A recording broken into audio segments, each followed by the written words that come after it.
अगली कविता है अपने नागार्जुन की फसल। और इस कविता में कहा है कि प्रकृति और मनुष्य के सहयोग से ही सृजन संभव है। सृजन मतलब निर्माण, कि प्रकृति और मनुष्य का जो सहयोग होगा आपस में एक दूसरे का, तभी किसी चीज का निर्माण संभव हो सकता है, सृजन संभव हो सकता है।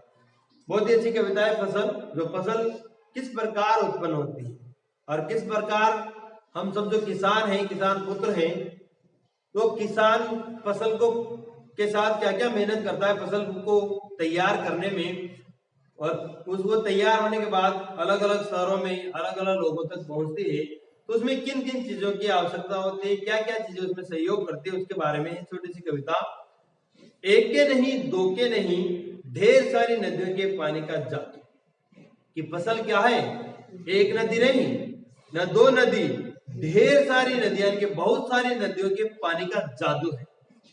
जब फसल में देखा होगा आपने, कहीं तो नदियों से सिंचाई की जाती है, तो कभी किसी नदी का, किस फसल में किस नदी का, हजारों नदियों यानी कि कई सारी नदियों के पानी का जादू है क्या, फसल। तो दूसरा आगे देखो, एक के नहीं, दो के नहीं, लाख लाख कोटि कोटि हाथों के स्पर्श की गरिमा।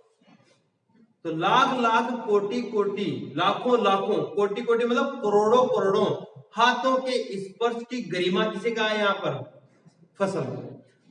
फसल तैयार करने में पता नहीं कितने लाखों करोड़ों लोगों के हाथ का स्पर्श होता है, तब जाके वो फसल तैयार होती है। एक दो जने फसल तैयार थोड़ी कर सकते हैं, वो थोड़ी सी कर सकेंगे, लेकिन पूरे संसार को चलाने के लिए, पूरी धरती को चलाने के लिए जितनी फसलें होती है संसार में, उन सबको तैयार करने में लाखों लाखों करोड़ों करोड़ों लोगों के हाथों के स्पर्श की गरिमा होती है, तब जाके वो फसल तैयार होती है। एक की नहीं, दो की नहीं, हजार हजार खेतों की मिट्टी का गुणधर्म। एक खेत की नहीं, दो खेत की भी नहीं, हजार हजार के हजारों हजारों खेतों की मिट्टी का गुणधर्म मिलता है फसल में, तब जाके वो फसल तैयार होती है। एक मिट्टी से जोड़ी हो जाती है। काली मिट्टी में अलग फसल होती है, भूरी मिट्टी में अलग फसल होती है, मैदानी मिट्टी में अलग होती है, पहाड़ी मिट्टी में अलग होती है, वो देखनी होती है, रेगिस्तानी मिट्टी में अलग फसल होती है।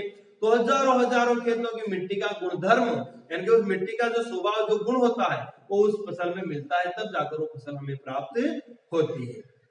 फसल क्या है, और तो कुछ नहीं है, वह नदियों के पानी का जादू है। वह तो क्या बताया फसल को, नदियों के पानी का जादू। जादू कैसे, जब फसल खेत में अपन कोई भी बुआई करते हैं, दाना डालते हैं, फिर उसमें नदियों का पानी जाता है, तभी तो अंकुरित होकर बाहर निकलती है। फिर और अपन उसको पानी देते हैं, फिर वो थोड़ा बड़ा होता है पौधा, फिर पानी देते हैं, फिर उसमें फसल आने लगता है, यानी कि अन्न आने लग जाता है। तो वो अन्न किससे बना, पानी से तो बना। तो हजार हजार नदियों के पानी का जादू है फसल। हाथों के स्पर्श की महिमा, हजारों लाखों करोड़ों हाथों, यानी कि हजारों लाखों करोड़ों लोगों के मेहनत परिश्रम का फल होता है फसल। भूरी काली संदली मिट्टी का गुणधर्म है, यानी कि भूरी कहीं पर काली मिट्टी है, कहीं पर संदली, संदली मतलब सौंधी मिट्टी, खुशबूदार मिट्टी, ऐसी मिट्टियों का गुणधर्म भी क्या है, फसल है। और रूपांतर है सूरज की किरणों का। किसका, सूरज की किरणों का। जब पानी पी लेती है, वो अच्छी मिट्टी मिल जाती है, लेकिन सूरज की किरणें अगर नहीं मिलेगी तो फसल फिर भी पकेगी नहीं, पूरी तरह तैयार कैसे होगी। तो सूरज की किरणों का रूपांतरण है, यानी कि सूर्य की जो एनर्जी होती है वो उसमें मिल जाती है, और वही एक तरह से अन्न के दाने के रूप में हमारे शरीर को है, हमें जब तो उससे एनर्जी मिलती है, उसमें सूर्य की ऊर्जा भी होती है। कि रूपांतरण है, यानी कि बदलाव है किसका, सूरज की किरणों का, जो एक फसल के रूप में हमें प्राप्त होती है।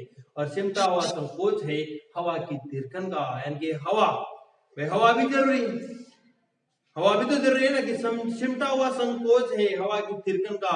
जैसे हवा चलती रहती है मौसम के अकॉर्डिंग, फिर फसलें जब तो तैयार होती है, सूखती भी है बाद में, पहले तो गीली होती है, फिर जैसे अभी गर्मी का मौसम आता है, फिर धीरे धीरे फसलें, धूप, हवा, सभी चीजों से मिलकर फसल तैयार होती है। तो आपको याद रखना है कि फसल को किन किन चीजों से मिलकर तैयार होना बताया है, कि हजार हजार नदियों का पानी का जादू है, लाखों करोड़ों हाथों के स्पर्श की महिमा है, अलग अलग खेतों की अलग अलग प्रकार की मिट्टी का गुणधर्म है, सूरज का किरणों का रूपांतरण है, हवा का इसमें जादू है, यानी कि हवा, सूरज, मिट्टी, पानी और हाथों का स्मृति यानी कि मेहनत, तो प्रकृति भी आ गई और लोगों की मेहनत भी आ गई। तो यहाँ तो ये कहा कि प्रकृति और मनुष्य के सहयोग से किसी चीज का सर्जन संभव होता है। तो ये अपनी फसल कविता थी छोटी सी।